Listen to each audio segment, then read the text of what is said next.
Hi friends, ವೀಕ್ಷಕರೆಲ್ಲರಿಗೂ EV Kannada ಚಾನಲ್ಗೆ ಸ್ವಾಗತ. Friends, fame to subsidy ಅನ್ನೋದು ಈ ಮಾರ್ಚ್ 31ರ ನಂತರ ಮುಗಿದು ಹೋಗುತ್ತದೆ. ನಂತರ ನಮಗೆ ಎಲೆಕ್ಟ್ರಿಕ್ ವೆಹಿಕಲ್ಸ್ ಬೆಲೆ ಅನ್ನೋದು ಹೆಚ್ಚಾಗುತ್ತದೆ. ಆಕ್ಚುಲಿ ಯಾವಾಗೋ ಮುಗಿದು ಹೋಗ್ಬೇಕಿತ್ತು. ಪ್ರೀವಿಯಸ್ ಆಗಿ ಫೇಮ್ ಟು ಸಬ್ಸಿಡಿಯನ್ನು ಅನೌನ್ಸ್ ಮಾಡಿದಾಗ ಸೆಂಟ್ರಲ್ ಗವರ್ನಮೆಂಟ್ ಇದಕ್ಕೆ 10,000 ಕೋಟಿ ಪಕ್ಕಕ್ಕಿಟ್ಟಿತು. ಸೊ ಆ ರೀತಿ ಇಟ್ಟಿದ್ದರೂ ಸಹ 10,000 ಕೋಟಿ ಹಣ ಖರ್ಚಾಗಿ ಹೋಗಿದೆ. ಇನ್ನೂ ಟೈಮ್ ಇರೋದ್ರಿಂದ 15,000 ಕೋಟಿ ಹಣವನ್ನು ಗವರ್ಮೆಂಟ್ ರೀಸೆಂಟ್ ಆಗಿ ಫೇಮ್ ಟು ಸಬ್ಸಿಡಿಗೆ ಮತ್ತೆ ಪಕ್ಕಕ್ಕಿಟ್ಟಿದ್ದಾರೆ. ಸೊ ನಿಮ್ಮಲ್ಲಿ ಯಾರು ಯಾವ ಎಲೆಕ್ಟ್ರಿಕ್ ವಾಹನವನ್ನು, ಅದು ಕೂಡ 2 or 4 ವೀಲರ್ಸ್ ಆರ್ ಆಟೋ ಯಾವುದಾದರೂ ಈ ಮಾರ್ಚ್ 31ಗೆ ತೆಗೆದುಕೊಳ್ಳುವುದಕ್ಕೆ ಟ್ರೈ ಮಾಡಿ. ಏಕೆಂದರೆ ಫೇಮ್ 3 ಸಬ್ಸಿಡಿ ಬರುವುದಕ್ಕೆ 2 ರಿಂದ 3 ತಿಂಗಳು ಟೈಮ್ ಆಗುತ್ತದೆ. ಅಂಡ್ ಈ ಸರ್ಕಾರ ಲೋಕಸಭಾ ಎಲೆಕ್ಷನ್ ಮುಗಿದ ನಂತರ ಬಜೆಟ್ ಅನ್ನೋದು ಬಂದ ಮೇಲೇನೆ ಈ ಫೇಮ್ 3 ಸಬ್ಸಿಡಿ ಅನ್ನೋದು ಅನೌನ್ಸ್ಗೆ ಬರುತ್ತದೆ. ಆಗ ಸಬ್ಸಿಡಿ ಅನ್ನೋದು ಕಡಿಮೆಯಾಗಬಹುದು ಅಥವಾ ಹೆಚ್ಚಾಗಬಹುದು. ಈ ಮಾರ್ಚ್ 31ರ ನಂತರ ಫೇಮ್ 2 ಸಬ್ಸಿಡಿ ಅನ್ನೋದು ಇರುವುದಿಲ್ಲ. ಅದಕ್ಕೋಸ್ಕರ ತುಂಬಾ ಎಲೆಕ್ಟ್ರಿಕ್ 2 ವೀಲರ್ಸ್ ಕಂಪನಿಗಳು ಅವರು ತಯಾರು ಮಾಡೋ ಸ್ಕೂಟರ್ಗಳ ಮೇಲೆ ತುಂಬಾ ಒಳ್ಳೆಯ ಆಫರ್ಸ್ ಅನ್ನು ಅನೌನ್ಸ್ ಮಾಡುತ್ತಿದ್ದಾರೆ. ಪ್ರಸ್ತುತ ಕೆಲವು ಆಫರ್ಸ್ ಅನ್ನೋದು ಮಾರ್ಕೆಟ್ನಲ್ಲಿ ಬಂದುಬಿಟ್ಟಿದೆ. ಇನ್ನು ಬರುವ ದಿನಗಳಲ್ಲಿ ಕೆಲವು ಕಂಪನೀಸ್ ಯೂಜ್ ಆಫರ್ಸ್ ಗಳನ್ನು ಕೊಡುವುದಕ್ಕೆ ತಯಾರಾಗಿದ್ದಾರೆ. ಈ ಟೈಮ್ನಲ್ಲಿ ಪೆಟ್ರೋಲ್ ಸ್ಕೂಟರ್ ತೆಗೆದುಕೊಳ್ಬೇಕಾ, ಎಲೆಕ್ಟ್ರಿಕ್ ಸ್ಕೂಟರ್ ತೆಗೆದುಕೊಳ್ಬೇಕಾ ಅಂತ ಎಲ್ಲರಲ್ಲೂ ಪ್ರಶ್ನೆ ಮೂಡಿದೆ. ಪ್ರಸ್ತುತ 80,000ದಿಂದ 90,000ದವರೆಗೂ ಎಲೆಕ್ಟ್ರಿಕ್ ಸ್ಕೂಟರ್ಗಳು ಸಿಗುತ್ತದೆ. ಅದೇ ಬೆಲೆಗೆ ಪೆಟ್ರೋಲ್ ಸ್ಕೂಟರ್ ಆದ the best selling Activa Jupiter ಸಹ ಅವೈಲೇಬಲ್ ಆಗಿದೆ.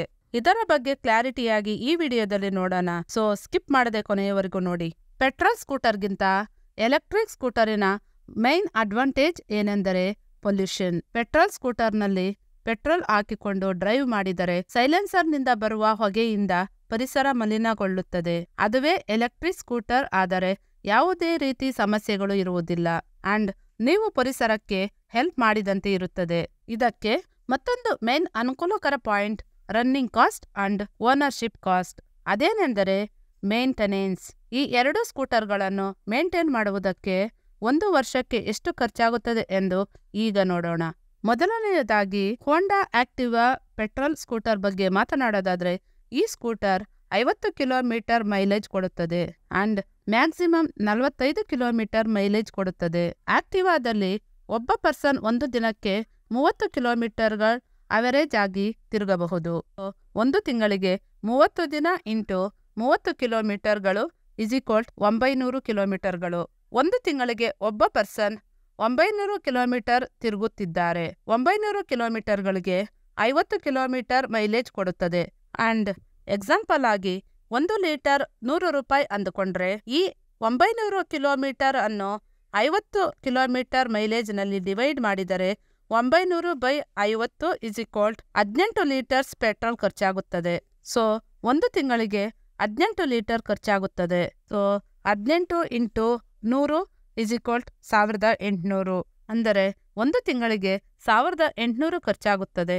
ಅದೇ ವರ್ಷಕ್ಕೆ 1,800 × 12 ತಿಂಗಳು ಗುಣಿಸಿದರೆ 21,600 ರೂಪಾಯಿ ಒಂದು ವರ್ಷಕ್ಕೆ ಪೆಟ್ರೋಲ್ ಖರ್ಚಾಗುತ್ತದೆ. ಇದಲ್ಲದೆ 2,000 ಮೇಂಟೆನೆನ್ಸ್ ಖರ್ಚಿರುತ್ತದೆ. 21,600 ಪ್ಲಸ್ 2,000 23,600 ರೂಪಾಯಿ ಮಿನಿಮಮ್ ಖರ್ಚು ಅನ್ನೋದು ವರ್ಷಕ್ಕಾಗುತ್ತದೆ. ಅದುವೇ ಎಲೆಕ್ಟ್ರಿಕ್ ಸ್ಕೂಟರ್ಗಳ ಖರ್ಚು ಬಗ್ಗೆ ನೋಡೋದಾದ್ರೆ ಓಲಾ S1 Pro ಸ್ಕೂಟರ್ ಅನ್ನು ತೆಗೆದುಕೊಳ್ಳೋಣ. ಇದರಲ್ಲಿ 4 ಕಿಲೋವಾಟ್ಸ್ ಬ್ಯಾಟರಿ ಪ್ಯಾಕ್ ಚಾರ್ಜ್ ಮಾಡುವುದಕ್ಕೆ 4 ಯೂನಿಟ್ಸ್ ಕರೆಂಟ್ ಬೇಕಾಗುತ್ತದೆ. ನಾವು ಅವರೇಜ್ ಆಗಿ 5 ಯೂನಿಟ್ಸ್ ಅಂತ ತೆಗೆದುಕೊಳ್ಳೋಣ. ಸೊ ಕರೆಂಟ್ ಅನ್ನೋದು 1 ಯೂನಿಟ್ಗೆ 10 ರೂಪಾಯಿ. 10 ರೂಪಾಯಿ ಅಂದರೆ 5 ಯೂನಿಟ್ಸ್ ಅನ್ನು 10 ರೂಪಾಯಿ ಜೊತೆ ಗುಣಿಸಿದರೆ 50 ರೂಪಾಯಿ ಖರ್ಚಾಗುತ್ತದೆ. ಸೊ ಒಂದು ಸಾರಿ ಫುಲ್ ಚಾರ್ಜ್ ಮಾಡುವುದಕ್ಕೆ 50 ರೂಪಾಯಿ ಖರ್ಚಾಗುತ್ತದೆ. ಈ ಸ್ಕೂಟರ್ ಫುಲ್ ಚಾರ್ಜ್ ಮಾಡಿದ ಮೇಲೆ 190 ಕಿಲೋಮೀಟರ್ ರೇಂಜ್ ಅನ್ನೋದು ಕೊಡುತ್ತದೆ. ಆದರೆ ನಾವು ಅವರೇಜ್ ಆಗಿ 100 ಕಿಲೋಮೀಟರ್ ರೇಂಜ್ ತೆಗೆದುಕೊಂಡರೆ 50 ರೂಪಾಯಿಗೆ 100 ಕಿಲೋಮೀಟರ್ ತಿರುಗಬಹುದು. ಒಂದು ದಿನಕ್ಕೆ 30 ಕಿಲೋಮೀಟರ್ ಅಂದುಕೊಂಡರೆ ಅದನ್ನು 30 ದಿನಕ್ಕೆ ಗುಣಿಸಿದರೆ 900 ಕಿಲೋಮೀಟರ್ ಒಂದು ತಿಂಗಳಿಗೆ ತಿರುಗಬಹುದು.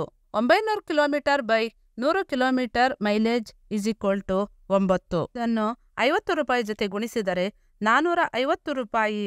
ಒಂದು ತಿಂಗಳಿಗೆ 900 ಕಿಲೋಮೀಟರ್ಗೆ ಖರ್ಚು ಮಾಡಿದರೆ ಒಂದು ವರ್ಷಕ್ಕೆ 5,400 ರೂಪಾಯಿ ಖರ್ಚಾಗುತ್ತದೆ.